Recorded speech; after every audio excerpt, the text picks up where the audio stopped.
Times of Sabarkantha. હિંમતનગરથી ખેડબ્રહ્મા વચ્ચે railway ચાલુ કરવા માટે પશ્ચિમ રેલવે દ્વારા કવાયત હાથ ધરાતા મુસાફરોને હવે સ્પીડથી રેલવે સેવા ઉપલબ્ધ થશે તેવા દિવસો હવે દૂર નથી। હિંમતનગરથી ખેડબ્રહ્મા વચ્ચે 54.61 કિલોમીટર રેલવે લાઇનનું મીટર ગેજમાંથી બ્રોડ ગેજમાં પરિવર્તન કરાયા બાદ આજે ઇલેક્ટ્રિક લોકો સ્પીડ ટ્રાયલ માટે વિવિધ અધિકારીઓ સાથે એન્જિન ખેડબ્રહ્મા રેલવે સ્ટેશન પર આવી પહોંચ્યું હતું।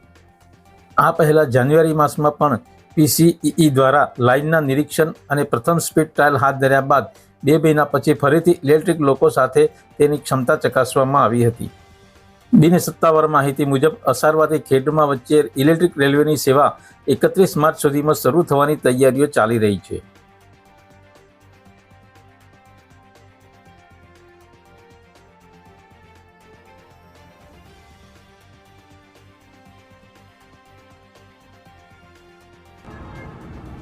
નમસ્કાર।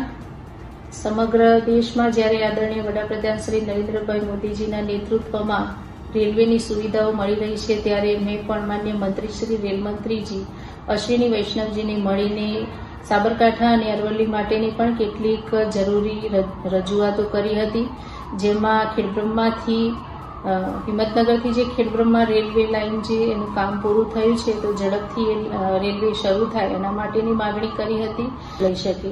બીજું કે એક ટ્રેન અમદાવાદથી ખેડબ્રહ્મા લોકલ ટ્રેન જો શરૂ કરવામાં આવે તો લોકો ખેડબ્રહ્મા માતાજીના દર્શન કરવા પણ જઈ શકે, અને એક ટ્રેન મુંબઈથી જે અમદાવાદ છે એને હિંમતનગર થઈ અને ખેડબ્રહ્મા સુધી લંબાવવામાં આવે તો મુંબઈથી ખેડબ્રહ્મા પણ લોકો દર્શનાર્થે જઈ શકે। એનાથી વેપારીઓને અને તમામ નાગરિકોને એનો ખૂબ લાભ મળે।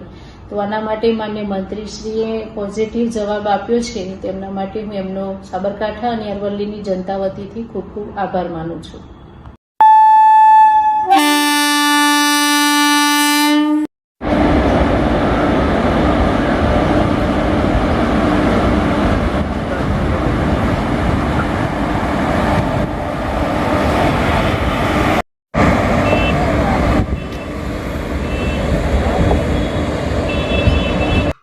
Bureau report, times of Sabarkantha.